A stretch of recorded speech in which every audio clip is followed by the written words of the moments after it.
Al Jazeera podcasts.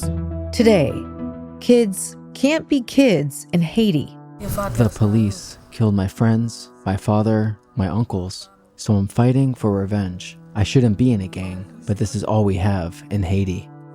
Gangs have turned more than 1 million children's lives into a nightmare.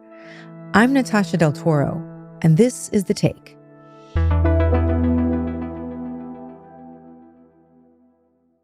I'm Rawya. I'm a senior crisis advisor at Amnesty International, which is just a fancy way of saying senior researcher at the organization's crisis response team.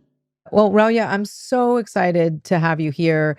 Haiti is a topic that is near and dear to my heart. I've reported there several times. And so you, as a researcher with Amnesty International, last September, you actually traveled to Haiti and bore witness firsthand to the humanitarian crisis that's unfolded there, which I know is a tremendous responsibility.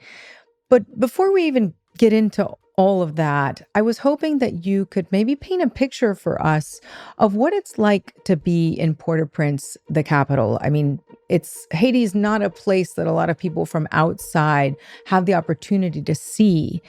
And especially now with the security situation spiraling out of control. Port-au-Prince is a difficult working environment. Of course, it's a complex undertaking given the security situation. According to them, at least 1,732 people were killed and over 400 people injured as a result of gang violence, as well as by self-defense groups or police operations. This brings the total number of people killed to 5,626 last year and over 2,200 people injured. But I have to say, it is a very beautiful place as well. You see these rolling hills, you see the waterfront, and you see life going on as usual on the streets. But of course, it's somewhat deceiving with the gangs being in control of 80% of the capital. And while you do see some streets that show signs of the violence and roads blocked by vehicles, for example, neighborhoods protecting themselves, you also see the manifestations of beautiful art. A lot of gorgeous graffiti on the walls, some of famous celebrities of Haitian origin like Naomi Osaka and Jean-Baptiste. So there's a lot of beauty and also manifestations of the difficulties at the same time. And as you mentioned, there has been this real explosion of gang violence in the country. Child recruitment surged by 70%. So right now, up to half of all armed group members are children, some as young as 8 years old. As a researcher, you wrote a report on how children's rights are in jeopardy in Haiti.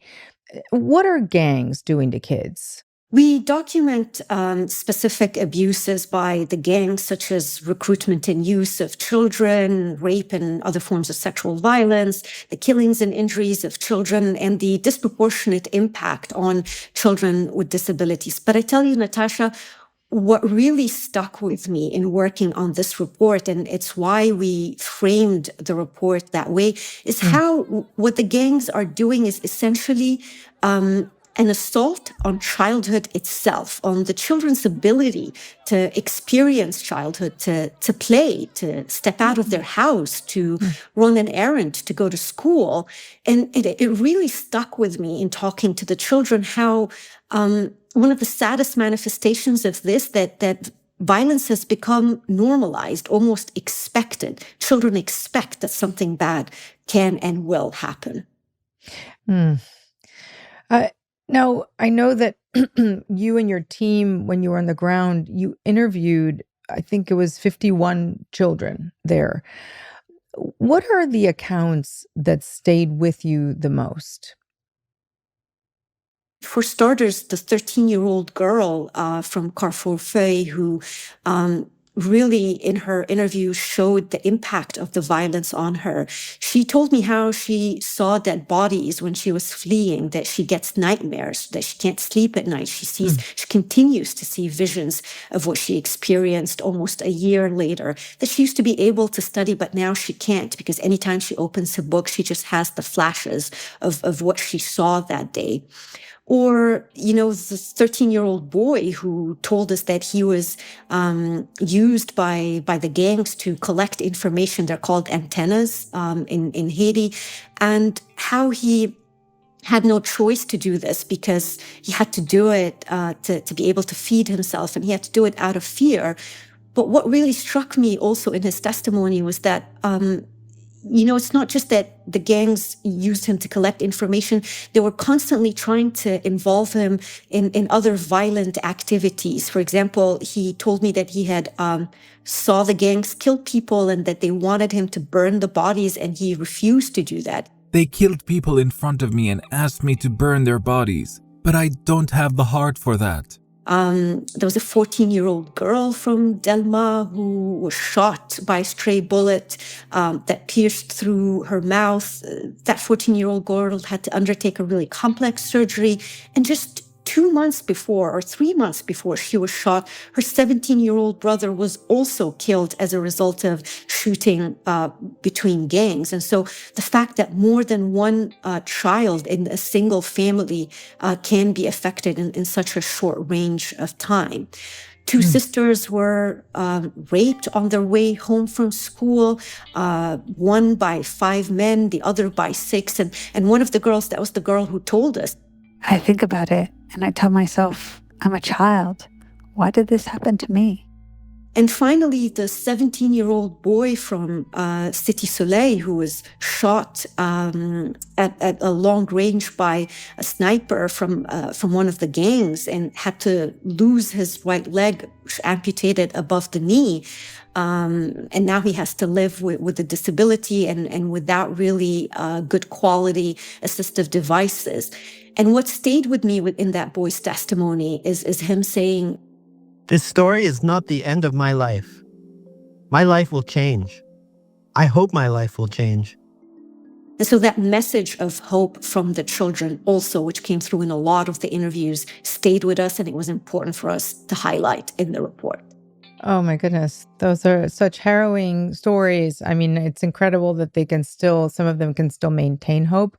I can't imagine being a teenager and going through that level of violence. There was a UNICEF report that mentioned that sexual violence has gone up. A staggering 1,000% increase in sexual violence against children in Haiti has turned their bodies into battlegrounds. I've reported in Haiti several times, and, it has these monikers that come with it as like the poorest country in the Western Hemisphere. And it is quite poor, and it can be very unsafe. Now, I was there in 2007, actually. Again, this is stuff that you don't always hear about in the news, but when I was there in 2007, it was actually a moment of hope. There was a new president that was elected. UN peacekeepers were on the ground, and they had brought some stability. Kidnappings were down. Then, of course, the earthquake happened in 2010, which was completely devastating. Hundreds of thousands of people died, and the country has really sort of struggled to get back on its feet since then. But what we're seeing now is on a completely different scale. Activists and researchers who've worked in Haiti for decades say that this is the worst they've ever seen it. And, the government's collapse and the violence is really on another scale. What's happened in Haiti in recent years that has allowed gangs to take over? So, in 2021, President Jovenel Moïse was assassinated, and it's been a deteriorating situation since then. His prime minister at the time, Ariel Henry, took over, but there was a lot of political instability, a lot of political infighting, and the gangs really capitalized on that environment. The Haitian National Police had been struggling for some time as well with being under-resourced, understaffed, and the gangs ended up essentially overpowering the police in numbers and equipment. There's a lot of illicit arms, weapons trafficking. That's a really big problem also that's fueling the situation. There's a serious problem with impunity that has been fueling and empowering gangs to even carry out more violence.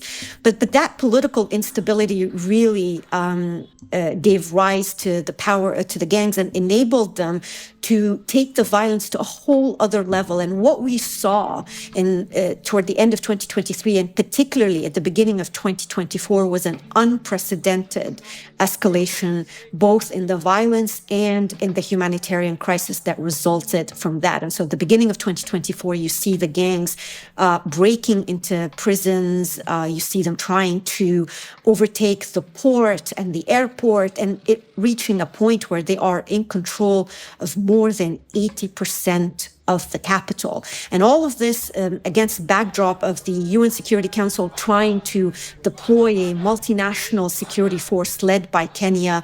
So an international force that's not really a UN peacekeeping force that finally was only able to really deploy at some point in the summer of 2024.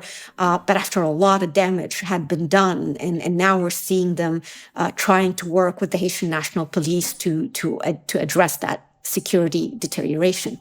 Mm-hmm. Wow. Yeah. I mean, so what the country's witnessed is really just a complete collapse of its government. And of course, have had a really profound effect on everyone, but also on the children. More with Rawya after the break.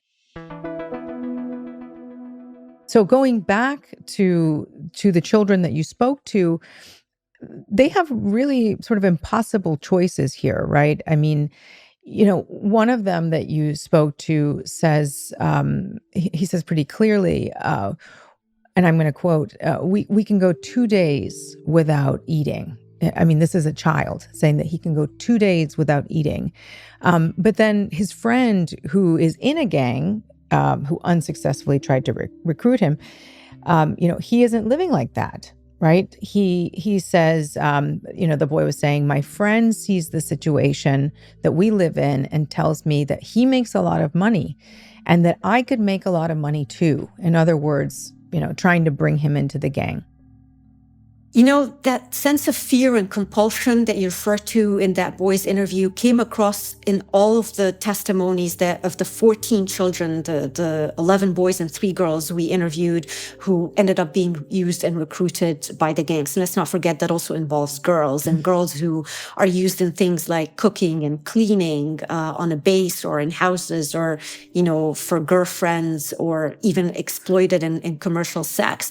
Many of the boys told us that they were starving and they had to support their families. So that sense of fear and compulsion came across very clearly in the interviews, Natasha. And also what came through very clearly, you talk about interviewing the children and some of the considerations we had to take. Sometimes when my colleague and I were talking to the children, we'd noticed that they would pause a little, that they seemed distant or exhausted. And so we'd ask them, do you need a break? Is this too much? Are you okay?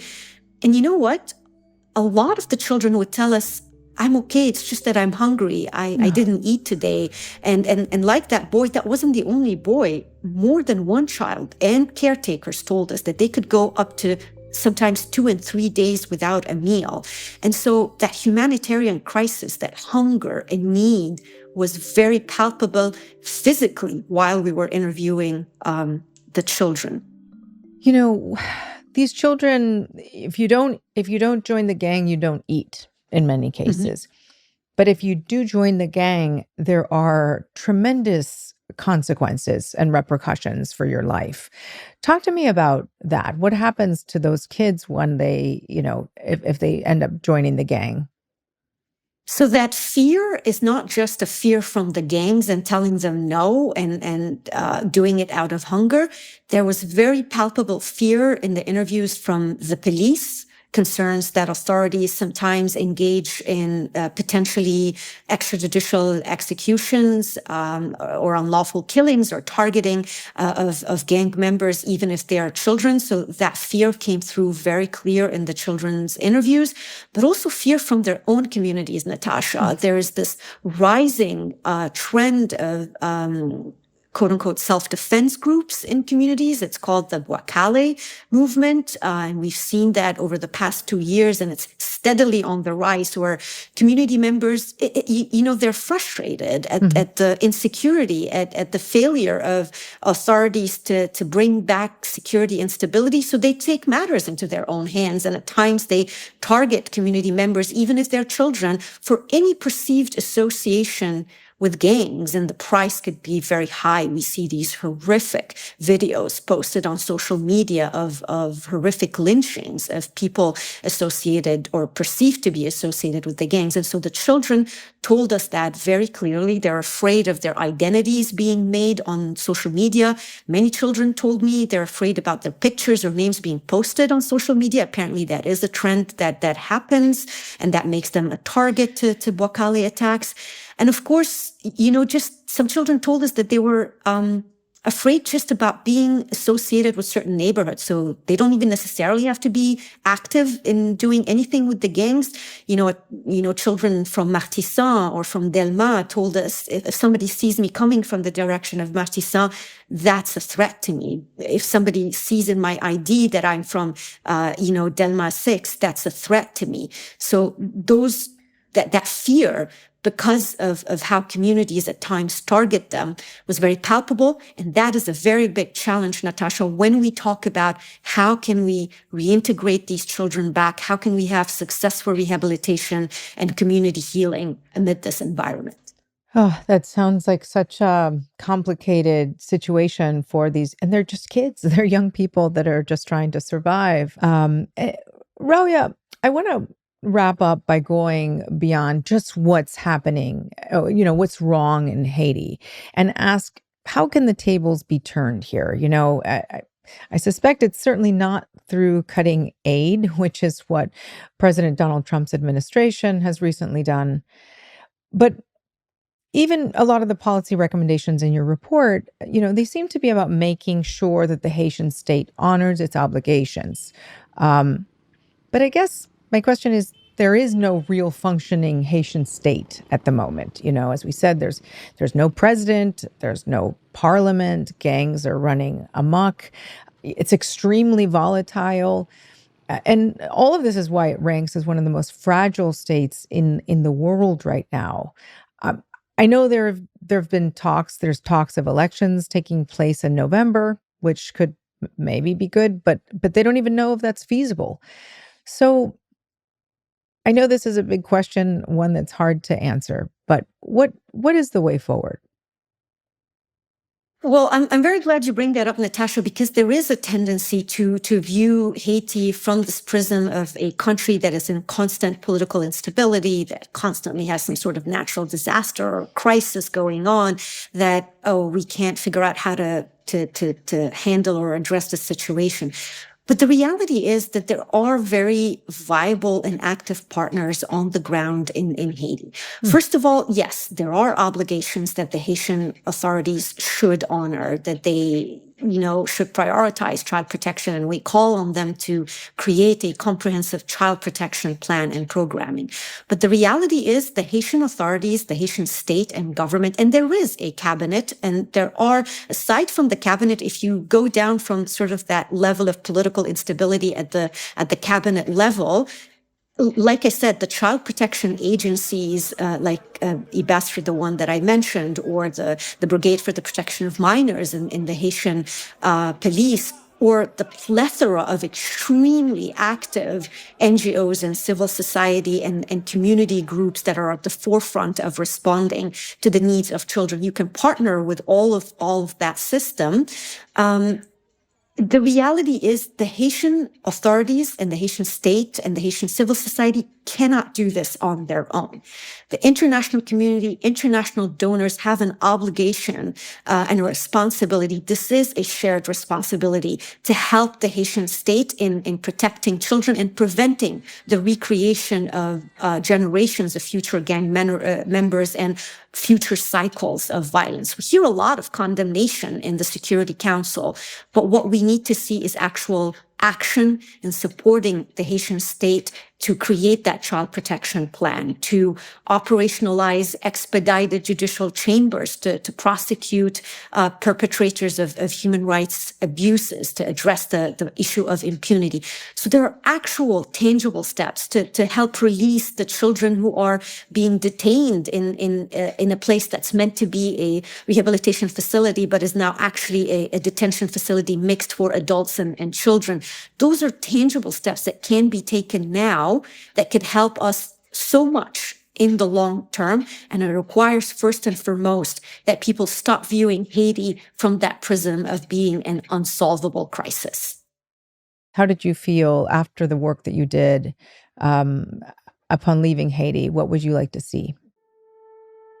I felt the responsibility to say there is a way forward, to relay that message of hope from the children. If the children, with all the horrors they experienced, refuse to have these horrors define them, it's incumbent on Haitian authorities and the international communities to make that come to fruition, you know?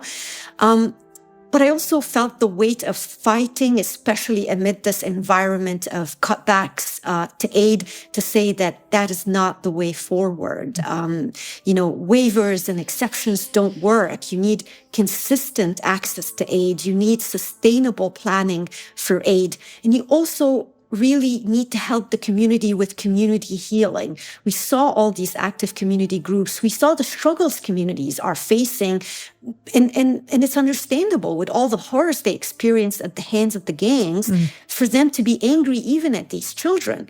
But we want to help them. We want to raise awareness that these children are also victims, and that so much work and actual active energy needs to be put into ensuring that we have community healing nationwide. And that's the take. We want to hear from you. Were you aware of the situation in Haiti? And if not, why do you think what's going on there is so rarely discussed? I'll be reading the comments. And if you want to catch more episodes like this one, don't forget to hit that subscribe button. See you tomorrow.